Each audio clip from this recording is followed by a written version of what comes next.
Hello everyone, आज हम करेंगे next part of MCQs on cooperative banks. पहले पार्ट में मैंने 15 एमसीक्यू करवाए थे और आज हम स्टार्ट करेंगे 16th एमसीक्यू से। So let's start. The origin of urban cooperative banking movement in India can be traced to the close of option A 18th century, option B 20th century, option C 19th century या option D 17th century. जो origin हुआ है urban cooperative banking movement का India में, वो close to 19th century से हुआ है। सो इसका जो राइट आंसर है वो है option C. Next 17th MCQ है, committee to review arrangement for institutional credit for agricultural and rural development under the chairmanship of Shri V. Sivaraman recommended the establishment of option A National Federation of State Cooperative Banks Limited या option B National Bank for Agricultural and Rural Development, option C National Federation of Urban Cooperative Banks and Credit Societies Limited, option D National Cooperative Agriculture and Rural Development Banks Federation Limited। जो we सीवारमन committee थी उसने की थी recommend establishment of NABARD, that is National Bank for Agricultural and Rural Development. So option B is the right answer. Now 18th MCQ है, the registered office of NAFCUB is at dash and the area of operation is whole of the country। जो NAFCUB है जिसकी full form है National Federation of Urban Cooperative Banks and Credit Societies Limited, उसका जो registered office है वो कहाँ पे है और उसका एरिया ऑफ ऑपरेशन पूरी कंट्री है। Option A Mumbai, option B Agra, option C Kolkata या ऑप्शन डी दिल्ली। तो इसका जो राइट आंसर है वो है दिल्ली। सो नेक्स्ट एमसीक्यू है, the dash was set up in 1960 and is administered under the multi state cooperative societies act 2002। क्या सेटअप हुआ था 1960 में जिसको एडमिनिस्टर्ड किया जाता है multi state cooperative societies act 2002 से। Option A is national federation of state cooperative banks limited, option B is national bank for agricultural and rural development, option C national federation of urban cooperative banks and credit societies limited या option D national cooperative agriculture and rural development banks federation limited. So इसका जो right answer है वो है option D, that is national cooperative agriculture and rural development banks federation limited. तो next MCQ है, the number of S card DBs in India as on 31 March 2013 is. S card DBs मतलब state cooperative agricultural and rural development banks, वो कितने थे India में as on 31 March 2013। Option A 17, option B 18, option C 19 या option D 20। सो जो इसका right answer है वो है ऑप्शन सी, दैट इज़ 19। तो नेक्स्ट एमसीक्यू है, the number of P card DBs in India as on 31 March 2013 is. P card DBs means primary cooperative agricultural and rural development banks.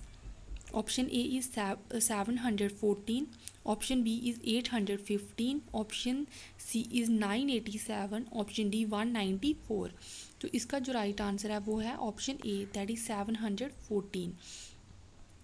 Next MCQ है, the number of branches of P card DBs in India as on 31 March 2013 is. Option A 987, option B 714, option C 978 या option D 999। तो इसका जो right answer है वो है option A, that is 987। Next MCQ है, the national cooperative agricultural and rural development banks federation was registered on dash with the main objective of promoting the interest of long-term cooperative credit structure movement in the country। Option A 6th October 1960, option B 5th October 1960, option C 7th October 1960 या option D 8th October 1960।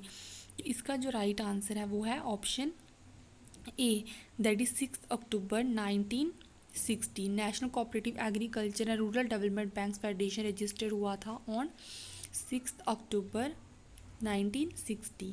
So next MCQ है, the term cooperative farming is a dash collective farming is synonymous with collective forming, not synonymous with collective forming, same as collective forming, या none of the above. इसका जो right answer है 24 का वो है option B, that is not synonymous with collective farming, ये दोनों same नहीं है.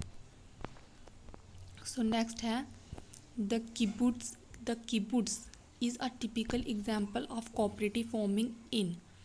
25 का ऑप्शन ए है Israel, option B Denmark, option C France या ऑप्शन डी USSR. 25 का राइट आंसर है A, kibbutz is a typical example of cooperative farming in Israel. So next MCQ है the first marketing cooperative was organised at dash in the former Bombay province in 1950. जो first marketing cooperative थी वो Bombay province में organise की थी 1915 में. कहाँ पे? Option A is Hubli, option B Pune, option C Colaba या ऑप्शन डी लोनावला. तो इसका जो राइट आंसर है और 26 का वो है option A, that is Hubli.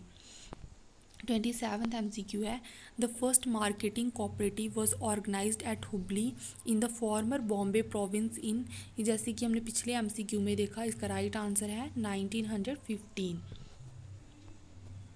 So next MCQ है 28 when agro processing companies enter into contract with farmers to provide the farmers with the inputs like fertilizers, seeds, pesticides and guidelines to grow crops and buy back the product with a rate specified in advance. It is known as option A cooperative farming, option B collective farming, option C contract farming या option D all of the above. जब agro processing companies होती हैं वो contact करती हैं farmers के साथ और उनको इनपुट्स वगैरह प्रोवाइड करती हैं, जैसे फर्टिलाइज़र्स, सीड्स, पेस्टिसाइड्स वगैरह क्रॉप्स को ग्रो करने के लिए, और उनसे प्रोडक्ट लेते हैं उस रेट पे जो उन्होंने पहले एडवांस में ही डिसाइड कर लिया है.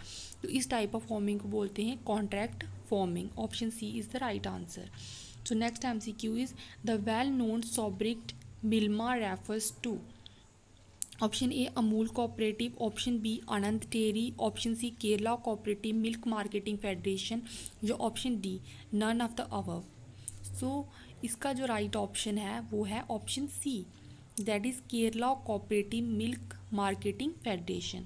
सो नेक्स्ट MCQ है Kerala cooperative milk marketing federation popularly called Milma was established in January 1950, option B April 1970, option C April 1980 या ऑप्शन डी नवंबर 1980. तो इसका जो राइट आंसर है वो है option C, that is April 1980. So that's all for the MCQ series part 2. Thank you for watching. Please do like, subscribe.